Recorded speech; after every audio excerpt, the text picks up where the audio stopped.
Muito bem, então vamos iniciar essa aula. Uma aula que vocês vão perceber que é um pouco parecida com aquelas 3 últimas sobre a implantação e sobre como gerar a camada sólida, né, topográfica. Porém, existem momentos, por exemplo, como este arquivo que vocês estão vendo agora na tela, muitos casos de professores ou até mesmo arquivos de prefeitura, enfim, de ter a representação da implantação, da situação do local que você quer gerar aquela topografia e ter as linhas, né? As informações da linha topográfica, no entanto, ela é meramente ilustrativa, ela não tem nenhum dado em que dê a informação da planetiometria, né? A planetiometria, ela é esses pontinhos que se localizam entre essa linha, onde ele dá tanto a localização geográfica quanto a altura em que se encontra este ponto em relação ao terreno.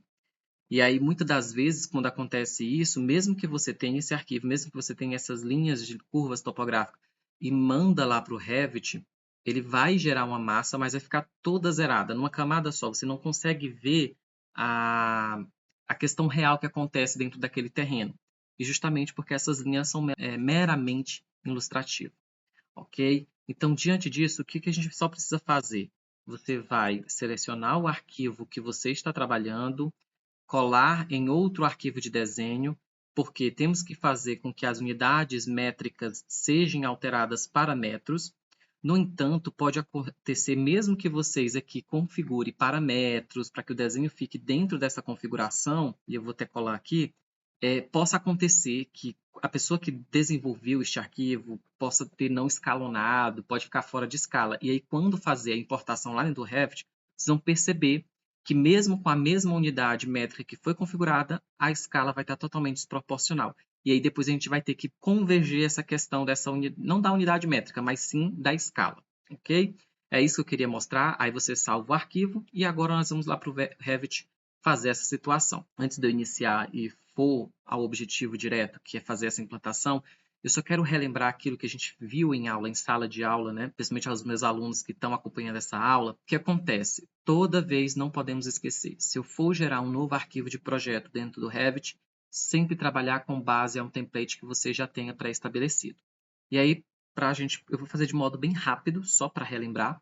E aí vocês foquem tanto nos percursos que eu estou fazendo, porque eu não vou ser tão detalhista, porque isso a gente já viu em outras aulas de forma mais detalhada, ok? Então, o fluxo é o quê? Você sempre vai abrir um novo projeto, vai fazer um novo arquivo, então, sempre na categoria novo, e aí você vem aqui na opção do arquivo de modelo, procura o template que você já salvou na sua pastinha, lembra daquele método que a gente já aprendeu de poder guardar os nossos arquivos, tudo preparado numa pasta, é esse daqui. Seleciona ele, dá um OK, e aí com base nesse template você deixa a opção marcada projeto. Feito isso, dá um OK. Às vezes possa demorar um pouco, porque depende do peso, do tamanho do arquivo, né? Muito bem. Esse template eu disponibilizei ele com alguns mostruários, então, como já é um arquivo de projeto, não é um template esse que a gente está configurando, a gente só seleciona essas famílias, elas já estão aqui instaladas, e aí você dá um delete e resolvido e deixa somente os 2 planos. Caso você queira verificar direitinho lá no nível 2D se tiver alguma coisa a mais, ó, você seleciona essas outras famílias 2D que não aparecem em 3D e exclui para não ter nenhum problema. Vocês vão perceber que este template ele já vem ó, com a caixinha de recorte habilitada, com os níveis, na verdade, as câmeras das elevações né, verticais, que é tanto norte, sul, leste, oeste ativa de lado a lado, e o pontinho aqui, marco zero do ponto base de projeto. A configuração já está 1 para 50, mas se vocês quiserem alterar para 1 para 100, tranquilo. O que a gente deve fazer depois que já abriu o arquivo bonitinho, já estabeleceu qual é a base do template que ele vai ser trabalhado, enfim. Eu sempre recomendo você já salvar este arquivo como seu arquivo de projeto na pasta em que você vai guardar todo o material deste projeto. Então já vem aqui, ó, arquivo, salvar como, projeto, e aí a pastinha já está lá criada conforme vocês têm estabelecido na organização de vocês. A minha que eu deixei na área de trabalho está aqui na pastas de projetos. Vou colocar ela aqui, e aí ó, se aparecesse aqui, não tem problema, só arrasta aqui para um lado, e aí nomeia este arquivo. No caso, esse aqui vai ser o arquivo de projeto, teste, e eu gosto sempre de colocar o ano em que está acontecendo essa situação. Ok? Feito isso, dou um salvar. Pronto, seu arquivo já está salvo. Muito bem. Depois que você salvou, organizou tudo isso, próximo passo, organizar os níveis, porque às vezes às vezes não, sempre, quando você determina os níveis em relação à construção que você vai fazer, o legal é porque na hora que você for fazer a massa topográfica, você já vai saber ajustar ela de forma adequada para planificar a parte da construção. Então, sempre abre uma vista de elevação vertical, e neles eu sempre gosto de trabalhar templates, principalmente para arquitetônico, que não tenha várias camadas, porque aqui a gente vai organizar de uma forma mais pessoal, né, do jeito que você entende a construção. Eu vejo muitos templates, eles já preparam aquilo, mas assim, é bom quando é direcionado a uma só tipologia de projeto. Mas nesse caso, como a gente trabalha de uma área educacional, onde a gente vai desenvolver projeto desde habitação, institucional, religioso ou multimodal, enfim, dependendo do porte de projeto, esses níveis podem ser distintos. Então, pode ter uma elevação onde a estrutura do térreo ela é 50 centímetros acima da rua, ou ela é 1 metro, ou é menos que isso, ou às vezes 30 centímetros. Tudo isso é indiferente do que é comum. Então, portanto, nesse arquivo você vai ver somente 2 níveis, onde você vai organizar toda vez que iniciar, com base na ideia que você está planejando as alturas, né, os pés esquerdo, o pé direito daquele empreendimento, aquele projeto que você está elaborando e estudando, beleza? Então, a gente já tem aqui o nível 1 como 0, que no caso vai ser o marco da rua. A gente sempre considera a rua ou a calçada, enfim, como nível 0. Se você quiser nomear com as nomenclaturas dadas aquela estrutura, seria interessante porque te guia melhor, né? Então, aqui eu já vou colocar, considerando o N0, né? E vou colocar rua. Pronto, deu um OK. Aí sempre você marca sim para que essa nomeação corresponda às vistas deste nível, ok? Sempre diga assim. Pronto, feito isso, agora você vai pegar esse nível 2 e colocar qual é a altura daquele nível térreo, né, da situação da construção, que é a primeira estrutura, em relação à rua. Como a gente tem um terreno que é bastante amplo e o desnível dele é quase 2 metros, enfim, a gente vai botar meio termo. E aí a gente vai considerar esse térreo numa altura de 1 metro. E aí, diante disso, agora você consegue, ó, sempre eu gosto de fazer essa quebra para não ficar tão poluída aqui, ó, clica nesse intersecçãozinha aqui, que aí os nomes não ficam um sobre o outro, ok? E aí, como este aqui vai ser o térreo, é a primeira estrutura, por que eu falo estrutura? Porque nós temos várias camadas em relação à construção, conforme você vai construindo os elementos dela.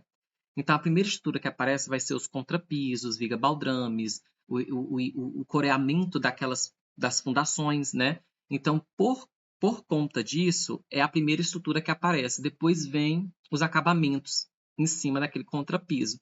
Então, eu sempre separo esses 2 níveis para me poder até ter melhor subdivisão desses elementos e para mim também, na hora que for gerar as plantas baixas, tanto layout quanto técnica, não ficar abaixo da parte dessa camada de acabamento, e aí não ter problema de visualizar as nomenclaturas, porque no Revit tudo é automático, né? O nome de ambiente, área, questão de simbologias. Então, dependendo da área onde você coloca, se tiver algum elemento construtivo por cima mais alto do que aqueles símbolos em 2D textuais, possa ser escondido e você tem que estar com um problema para resolver isso. Então, a gente sempre separa em 2 camadas. Então, esse aqui vai ser o N1, que é a primeira linha, né, o primeiro nível, que vai ser o N1 estrutura. Se você quiser só colocar este e eu quero identificar também que você quer o térreo. Então, você coloca a palavra térreo, dá um Enter, diga sim, e aí você já tem essa primeira camada. E agora você vai fazendo as demais. Eu gosto de selecionar sempre um nível e clicar nos comandos CS, de criar similar, para não ter que ir lá na ferramenta, porque na ferramenta, ou eu clico aqui em arquitetura e vou em nível, né? Ou então você vai lá no comando da própria ferramenta, que é o LL, ok? Mas aí, como criar similar é tão genérico, pega qualquer situação já que está aqui representada aqui o desenho dos níveis, então só seleciono um CS e já habilita a ferramenta. Pronto, feito isso, agora eu gosto de pegar sempre essa opção de desenho de selecionar linhas, porque com base nela eu dou a medida que vai ter a distância entre um nível e outro, já colocando aqui em deslocamento. E aí o próximo nível que eu vou colocar é o mais alto, que vai ser a próxima estrutura 2. E aí, assim, o nosso estudo que a gente vai ter neste semestre, né, no caso, vai ser uma edificação de porte, de porte não, na verdade, vai ser de tema, né? É uma arquitetura cultural.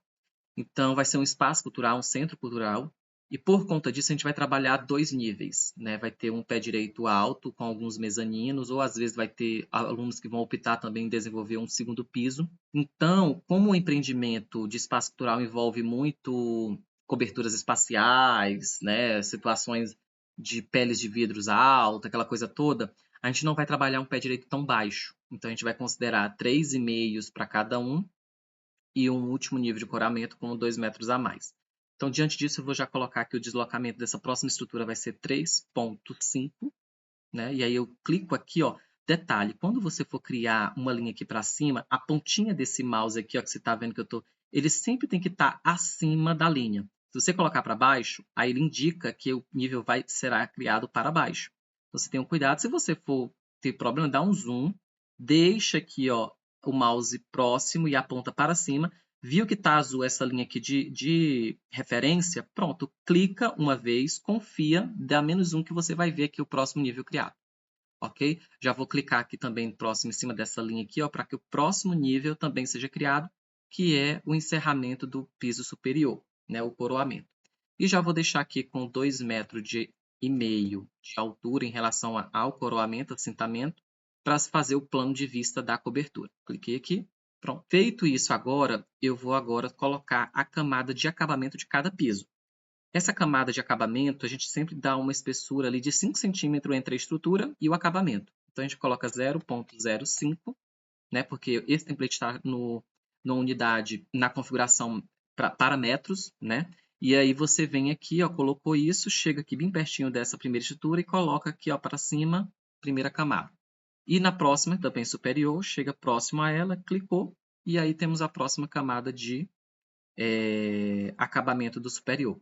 Detalhe, fez tudo o que você queria, aperta ESC 2 vezes para sair da ferramenta, percebe ó, que eu saí da ferramenta de nível, e agora organiza essas situações. Essa primeira linha aqui, ó, vou selecionar, checar aqui nesse símbolo de intersecção, organizar aqui, e escrever aqui no meu nível, está como 7, que vai ser, ela representa uma estrutura primária do nível 1, então vai ser o N1, porém, ao invés de ser estrutural, vai ser o acabamento. Então, vou botar acabe ponto do térreo. Dê um Enter, diga sim, pronto. E aqui, ó, nessa de baixo, vou até descer um pouquinho para cá, já é a próxima estrutura segunda, que é o superior. Então, N2, tracinho. Como não tem outros pisos, não vou botar pavimento 1, pavimento 2, vou botar superior. Então, diga assim, ok. Acho que aqui também não deu espaço, tem às vezes um toque de organização. E é isso aqui, ó, vou também quebrar, jogar um pouco para cima. E aqui também este nível vai ser o N2, acabe do superior, né? Diga-se. E para encerrar o coroamento do superior, vai ser uma terceira estrutura, querendo ou não, porque vai ter viga, laje, então vai ser o N3, tracinho, como não vai ser um piso de construção, vai se chamar de cintamento. E diga assim. Com isso, nós temos o último piso, na verdade não é um piso, é um último nível, onde ele encerra para visualizar toda a cobertura. Então, ou você coloca N4 ou simplesmente cobertura. E aí você percebe ó, que todos os seus níveis estão organizados. Ah, em algum momento eu fiz todos os meus níveis, porém alguns não aparecem todos como estão aqui. O que aconteceu? Aí nesse caso você lembra de vir aqui na opção Vista, vem aqui na situação de vistas de planta, escolhe plantas de piso, que foi que você criou, e às vezes elas ficam aqui, ó, ocultas. Aí você seleciona todas elas, dá um OK e elas vão se revelar aqui no navegador de projeto. Beleza? Feito isso, organizou bonitinho como vai ser as camadas em relação aos pés esquerdos e direitos, enfim. Tá tudo OK aqui. Agora você vem para o nível rua, onde você vai fazer a importação do arquivo DWG, beleza? Eu vou pausar aqui agora essa aula para não ficar tão longa, e a gente continua na próxima parte desta aula de gerar aquele arquivo de DWG em topografia para os casos quando as linhas plane altimétrica, né, ela não tem esse dado, beleza?